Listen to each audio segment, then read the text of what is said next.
IMF کا ٹوٹا پھوٹا معاہدہ ہماری جھولی میں پڑا اور کس طرح ہم نے آج بھی لکیریں نکالی جا رہی ہیں تاکہ IMF کے ساتھ معاہدہ ہو جائے. میں اس دن کے لیے میں اللہ تعالیٰ سے کہتا ہوں کہ میری زندگی میں اگر ہم IMF سے جان چھڑا لیں اور یہ جو بیڑیاں IMF کی یہ کٹ جائیں ایک دن، تو وہ پاکستان کا سب سے بڑا خوشی کا دن ہوگا کہ پاکستان اپنے پاؤں پہ کھڑا ہوگا. فی الحال ہمیں IMF کی شرائط ماننی پڑ رہی ہیں. ہم انسان ہیں، غلطیاں انسانوں سے ہوتی ہیں. میں سمجھتا ہوں کہ یہ میری زندگی کا ایک سب سے بڑا رسکی منصوبہ تھا، یہ فری آٹا. میں نے اپنے زمانہ خادم پنجاب میں 12 سال رمضان شریف میں ہر دکان میں سستا یعنی سبسڈائز آٹا دیا. فری آٹا کا میں نے کبھی سوچا نہیں تھا. یہ اختراع جو سوچ اس نوجوان انٹرم چیف منسٹر کی تھی، محسن نقوی صاحب کی، میں سمجھتا ہوں کہ یہ میری زندگی کا ایک سب سے بڑا رسکی منصوبہ تھا، یہ فری آٹا. میں نے اپنے زمانہ خادم پنجاب میں 12 سال رمضان شریف میں ہر دکان میں سستا یعنی سبسڈائز آٹا دیا. فری آٹا کا میں نے کبھی سوچا نہیں تھا.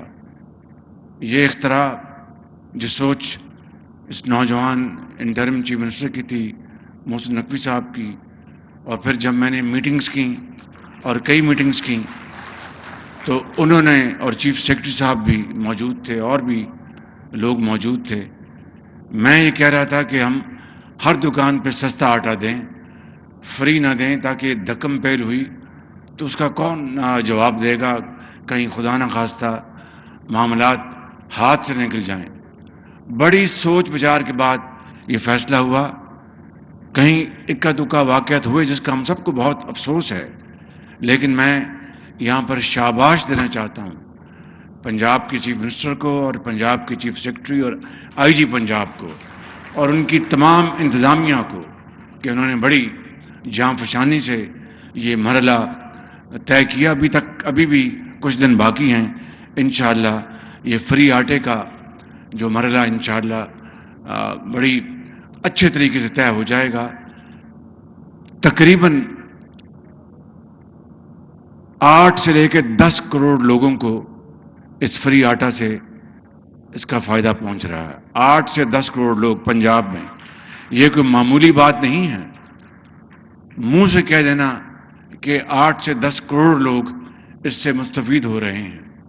اور پھر شناختی کارڈ جو کہ پاورٹی اسکور میں جن کا نام درج نہیں تھا، ان کے لیے بھی ہم نے کہا کہ ان کو دیا جائے تاکہ خلق خدا ہے، شاید کسی کی آواز آسمانوں کو چیرتی ہوئی اللہ تعالیٰ کے ہاں پہنچ جائے اور قبولیت ہو اور پاکستان کے حالات اللہ تعالیٰ بدل دے اور صحیح معنوں میں اس کو قائد اور اقبال کا پاکستان بنائے. تو اس لیے 10 کروڑ لوگوں تک یہ فری آٹا اس کی ترسیل ہوئی ہے، جو کہ ایک بہت بڑا تاریخ کا پہلا موقع ہے 75 سال میں.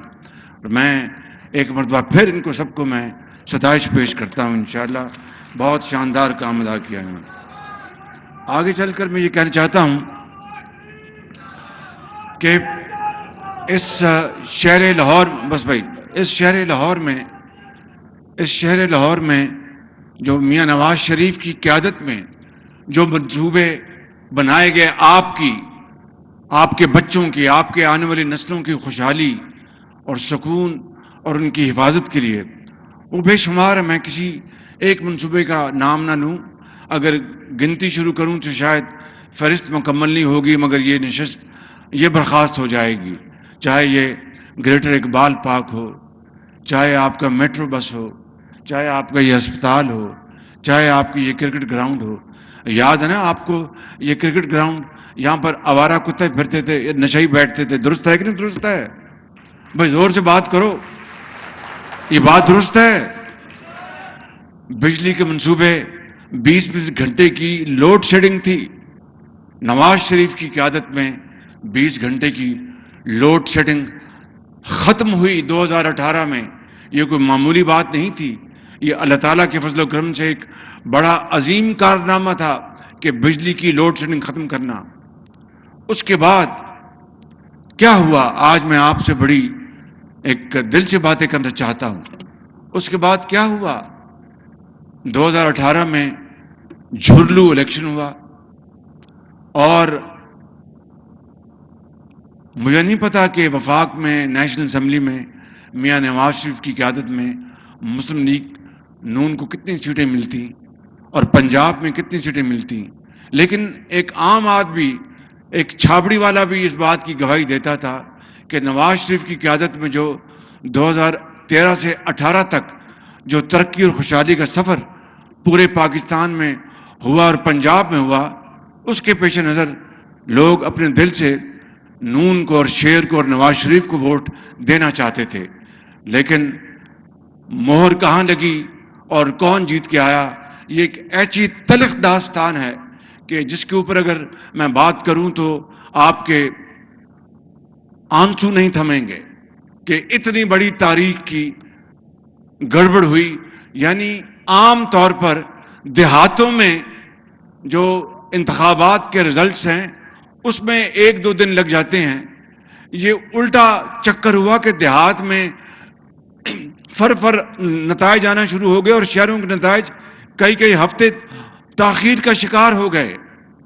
اور اس کے بعد پھر جو حکومت آئی، مجھے بتائیں کہ یہ جو میرا منصوبہ تھا، نون کا منصوبہ تھا، نواز شریف کا منصوبہ تھا کہ میٹرو کو شاہدارہ سے کالا شاہ کاکو لے کے جایا جائے، کیا ہوا اس کا 4 سال میں؟ اپنے دل پر ہاتھ رکھ کے بتائیں مجھے۔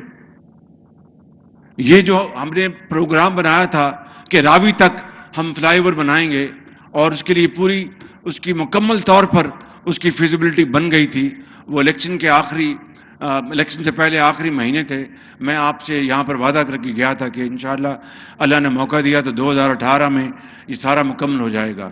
اگر ہمیں اللہ نے موقع وہ دیا ہوتا جو کہ ہمیں مل گیا تھا، وہ جھرلو نے اور فراڈ نے اور جعلی الیکشن نے وہ ہم سے موقع چھینا، نواز شریف سے موقع چھینا، مجھ سے نہیں، نواز شریف سے نہیں، پاکستان کے 22 کروڑ عوام سے چھینا جو ترقی اور خوشحالی کا ایک نیا سفر دیکھ رہے تھے۔ وہ منصوبہ رہ گیا اور اس کے بعد ریسٹ از ہسٹری۔ اور پھر وہ حکومت نے کرپشن کی اخیر ہو گئی، تھانے بکتے تھے، D P Os D C Os کے دفتروں کی بولیاں لگتی تھیں۔ یہ بات آپ بھول گئے؟